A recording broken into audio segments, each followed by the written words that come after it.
Soon. Oh, perfect timing. Hi there. Awesome. Hey, hello Hi, everyone. How are you? good. How are you? It's so nice to finally meet you. Yes, nice to meet you all too. All right, well, I'm Talay. I've who you've been speaking to on email. Again, thank you for taking all the time to meet with us today. We're really excited for this. Just a little bit about me. I am kind of new to Canada, like a year in now, and we're all in the program at Seneca for the HR certificate. Yeah, if you guys want to introduce yourselves. Hi, my name is Panu, and I'm also kind of new to Canada. It's been 2 years, and I'm currently specializing in HR at Seneca College. And we're studying inclusive hiring practices, and I really appreciate the chance to hear how we support Indigenous talent. Yeah, I'm Bev, and like the girls did a great job of saying, we're students at Seneca. We're super excited about this project because it's teaching us a lot about sort of the ins and outs of interviews, asking questions, but also some best practices that we can expect to also bring with us into our workplace. So we think it's one of the coolest assignments that we've had so far, and we're super excited. And in doing a bit of research about Lakeland College and learning about sort of the academic, cultural, and wellness supports that you guys offer, we were super curious and just excited to connect with someone from your HR department and just learn about some of the Indigenous recruitment practices that you guys have. But essentially, our goal here is just to learn a bit about you, what practices Lakeland implements in terms of Indigenous recruitment. So I think Banu is going to just ask you some questions that let us get to know you a little bit more, if that's okay. Yeah, of Thank you, course. Bev. So, just to start off as a quick intro question, could you please briefly describe your role and your experience with recruiting Indigenous talent? For sure. So I've only been at Lakeland for 2 months, so most of what I'll probably talk about will be previous experience. So I was at the U of A for 8 years in various HR positions, and then before that, I was in oil and gas. So I've Mm-hmm. got just shy of 15 years in the HR world. And I did an HR certificate through the Faculty of Extension at the University of Alberta Oh, here. cool. Very cool. Yeah. Could you describe the local Indigenous community or communities your organization engages with for recruitment? Right now, so specifically at Lakeland, we do a little bit, not a ton from an employment standpoint, more from a student services side of things. We do a lot of work with Onion Lake Cree Nation that's here in Alberta. It's not too far from us. And then there's also Saddle Lake, which is also not too far. But again, it is more on the student services side versus the HR employment side of things. Okay, cool. In terms of recruitment methods and sort of like the general idea that we're picking up on is a lot of sort of Lakeland's focus is more on the student side, which makes sense being a college. So if any of these you can even relate back to your previous experience, that would be super helpful for us as well. But for recruitment methods like job advertisements, career fair, presence, anything like that, what are some things that you can think of or that you've seen in the past that can appeal specifically to Indigenous candidates? So, is it okay if I give you an example of an Indigenous Absolutely. recruitment I did? Okay. That would be great. Thank you. So when I was at the U of A, we did our very first Indigenous tenure track, is what they call them. So faculty member um, recruitment. And it was not fun because there's a lot of things that we didn't consider when Yeah. going into it. And I'd asked around, like we have the Faculty of Native Studies that I tried to gain information from, and no one's ever done it. There was no process on how to kind of go through it. Yeah. So we created our own. I reached out to one of our elders that worked in the Faculty of Medicine and Dentistry and said, Ralph, what do I need to do? What are some things like other than, I think for the most part, we all understand that like there's potentially some blessings beforehand that need to take place, but there's other things that we don't consider. The layout of the room. We should be in a circle. That's something that's very important to them. Um, it's important that the candidate have a support person, a part of their culture. That's a very big thing. So the elder that I was actually talking to was that person's support member, not realizing it until we started the recruitment. So they also sat in on the recruitment with us. A big part of their culture is storytelling. So interview questions aren't actually very great. So which is hard because like if we really look at HR practices, that's really how we justify hiring or not hiring somebody after an interview. So what we did is we provided the candidate the interview questions 2 days in advance so that he could prepare himself for his storytelling. So to kind of go through. So we kind of asked questions, but not really. So we, as much as we had a list of questions with us, as long as he hit those questions within his story that he was telling us, we just kept on going to try to make it flow as best as possible. And then the other piece that we did is it was around positionality. So much like I'm just drawing a blank. Our land acknowledgements and things like that. We all did positionality kind of training with an elder first before we did the recruitment, and we all needed to introduce ourselves through that to try to kind of be respectful of them, and also they care about who we are. So getting to know us on a bit of a personal level too. So and time, there is no time. They don't my experience has been there are no time limits to things. So as much as we try to set, like 45 minutes for an interview or an hour or whatever, that doesn't exist. So we made sure we booked 3 hours in all of everyone's calendar so that it allowed him the chance to tell his stories the way that he needed to in the time frame that he needed to. So not to rush, because that isn't respectful in their culture. So just to hear them out. That's really cool. Thank you so much, Jessica. That was really, really informative. Could you tell us a time when a standard recruitment screening practice, like a formal resume review, or a specific test, has acted as a barrier for a qualified Indigenous candidate? I think all of our practices do. In all honesty, I don't think that we allow. If you look at qualifications, a lot of places, I mean, even for myself, I'll take myself as an example. We don't, certificate programs aren't looked at as much. You look at it and you need to have a diploma or degree attached to it, and maybe years of experience or other education will be considered in that. So I think that if you look at even our Indigenous population, not a lot of them, I'll say, have access to post-secondary. I'm not sure how much you guys know, but with certain bands, if they leave the band to go to university, they no longer have a home. They're kicked out. It doesn't happen in all of them, but it happens in quite a few of them. So them having access to post-secondary is really difficult sometimes. So we discount a lot before people even get out the door, really, in my opinion. Yeah, that's really cool. Okay. So basically, with some of these challenges that you're identifying, I think this next question sort of stems into them pretty well. So it's more of like a situation type question. So in the hypothetical situation that your team has really struggled receiving applications from local Indigenous community members for a key role that you're hiring for, what could you do to overcome this challenge? Like, what are the steps you would sort of take in saying, okay, we really want to recruit Indigenous talent for this role?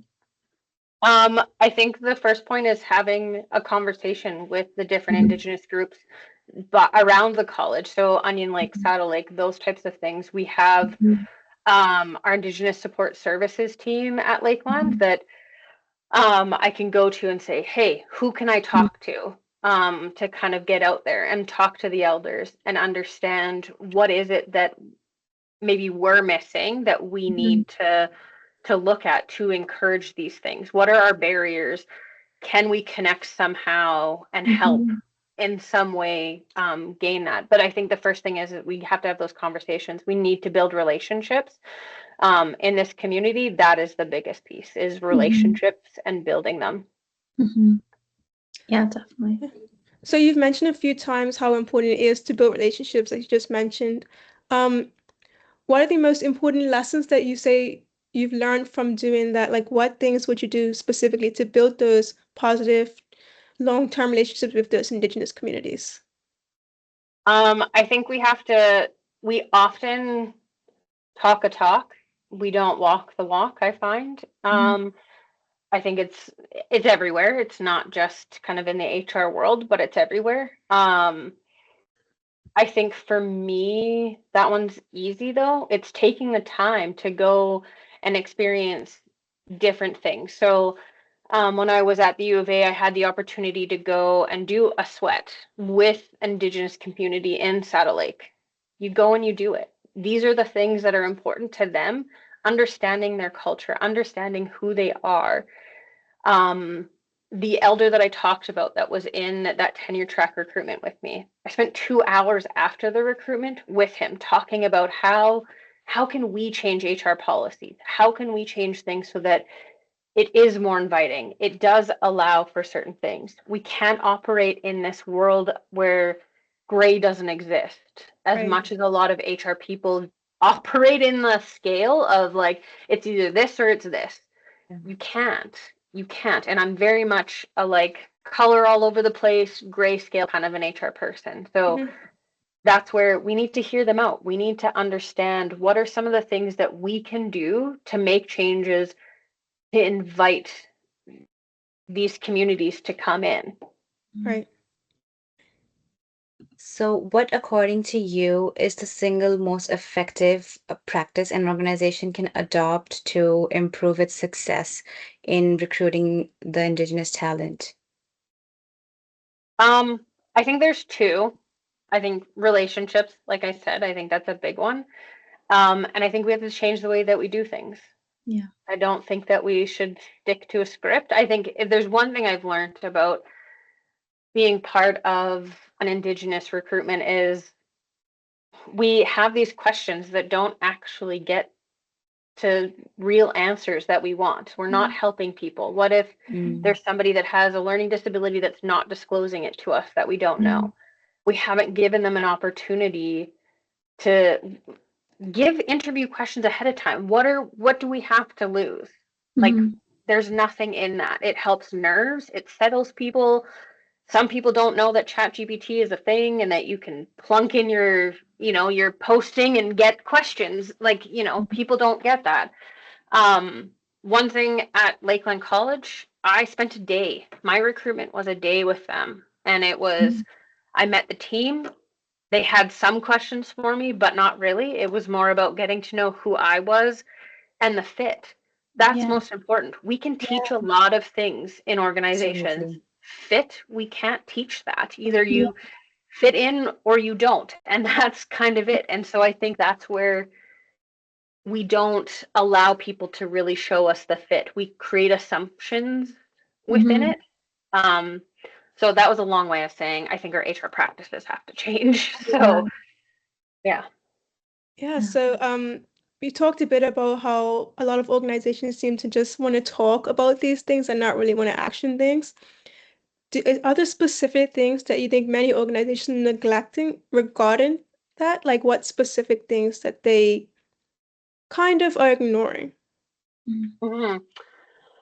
Um, I think that um, we're in a world where we need people to be in seats, Mhm. and we're not really considering anything else. We're not taking the time Right. to really look at things. So, Mhm. for example, we did a recruitment here.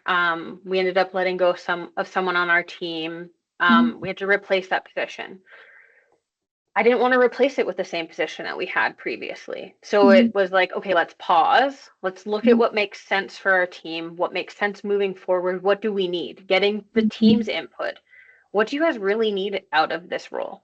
Mhm. And we totally shifted gears. We hired a completely different position than we had before. They were very much involved in it.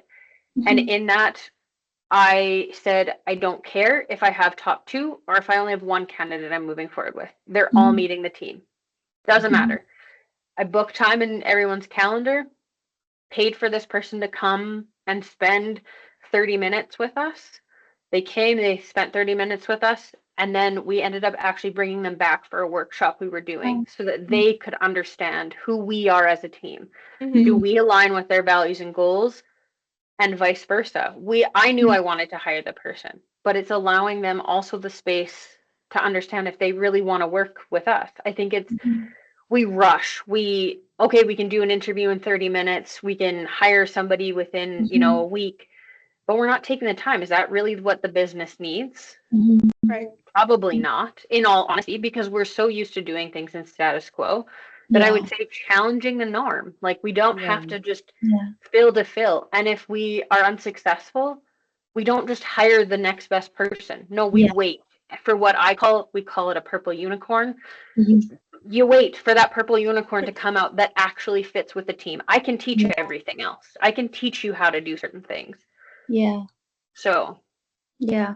It's so cool to hear you talking about this, and especially in the way that you have, because this assignment is obviously specific to Indigenous recruitment, but just hearing you talk about this, it goes so much further than that into just assessing an individual's need. It's not specific to Indigenous recruitment. It's just, this is the way we've done it, and it's not working because we're neglecting entire populations when we stick to this traditional way of doing things. That is just, we're looking for one type of person, and it's not the person that most organizations need right now. So it's cool to hear you talking about this. In terms of us right now, we're just about to be going into sending out applications for jobs and resumes and stuff like that. So for us as future, fingers crossed, HR professionals, what advice would you, and I know, I'm sorry, we're putting you on the spot, but if you were to give us one bit of advice into becoming effective allies and practitioners, specifically for Indigenous talent acquisition, or just this idea of inclusive hiring that really lets people's individual needs feel met, what would your bit of advice be? My first piece, I'm probably going on a tangent, so I'm sorry if I do. My first piece, and will always be, first and foremost, be your authentic self. Do not let anybody else shape you on who you are and what you believe as an HR professional. If you believe something's wrong, you stick to it. You trust your gut, you go with it. You don't have to fit into this, I'll call it old boys club HR world. That's not the right term, but I'll use that as an example. Yeah. And don't let, HR's hard. It's tough. It can, some days it can suck. Some days it can be amazing. Stick to those amazing things. We live in a world where things are really crappy and we deal with some really hard things. Don't let those things stop you, because it's us that keeps things going and make sure that people are safe and are okay in the workplace. That's a big thing. Going out into the workforce, don't let anybody tell you that you suck and that you're not good at it. And I give you all of this advice because these are all things I went through. I went through the highs and lows of like someone beating down my confidence. Don't let them. They are not worth it at all, because you are better than what they say. It's their problem, not yours. If you use ChatGPT for your resume, make sure that you don't sound like a robot. That's one really big one.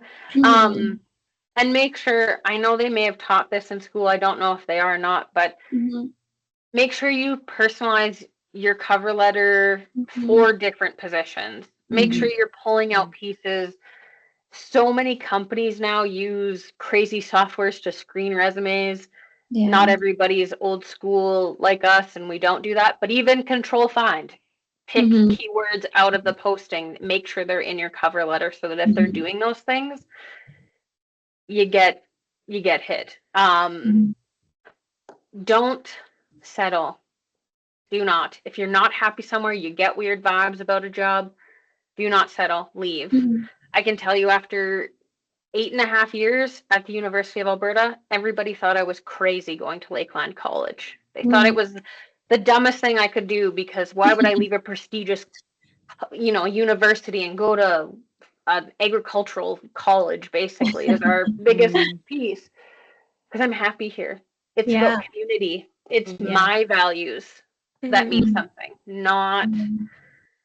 not somewhere where they don't value people. It's one Yeah. thing, like I said, a lot of people talk a talk. They Yeah. don't know how to walk the walk. Yeah. Build relationships. That's probably, after taking care of yourself, that's probably the biggest one. Build relationships. Mhm. Get to know who your clients are, who you're supporting. There's one thing, a business, sure, you have a business, but with inside that business, there's a bunch of other small businesses. Get to Mhm. know how they all operate. Show your face. Make sure that they know that you're there. Go to them. Mhm. Don't sit behind a Mhm. computer all the time if you can. Have meetings. Pick up the phone. That's Mhm. number one, actually, is pick up the phone. I had my mentor taught me that one. Pick up the phone, have a conversation. Stop being an Yeah. email warrior over here. Yeah. Um, it's scary. It is scary to, pick up a phone and have a conversation that maybe you're dreading. Yeah. Pick it up. It's Yeah. more human than sending Mhm. an email. I'm sure Absolutely. there's like 800 other things I could list off to you guys, but I'll kind of stop there. But those, I think, are the big ones that kind of came to mind first off. Thank you. So, Thank you. Thank yeah. you. Jessica, thank you. Thank you so much again for taking time to speak with us today. Your insights into working with Indigenous talent were really incredible, and it's been remarkable. And we truly appreciate the depth and care you Mhm. bring to this role. As HR students, it's inspiring how you hear inclusive practices are being put into action, and we'd love to connect on LinkedIn if you like and continue learning from your experience as we grow into our own careers. Thank you so much. Yes, no problem. And I was going to say, you said it already for me. Connect either way, LinkedIn, keep Okay, emailing great. me. I'm always here. So let's just say this is our first point of connection. Yeah. Keep in touch. Even if it's a, hey, how's it going, or whatever, you need help, Mhm. you need advice, I'm always here. So just know Thank Thank you. you. that. We Thank you really so Thank you much. so appreciate that. Yeah. Thank much. you. Yeah. It No was worries. great meeting you today. Yes. Yes, you guys too. Thank you for reaching out. I Yeah. appreciate it. And I hope that I still hear from you guys down the road. Yes, Yeah, absolutely. of course. Thank Thank you. you so Awesome. much, Thanks. Jessica. No worries. Okay. Thank you. Bye. Bye. Bye bye. Okay, stop recording.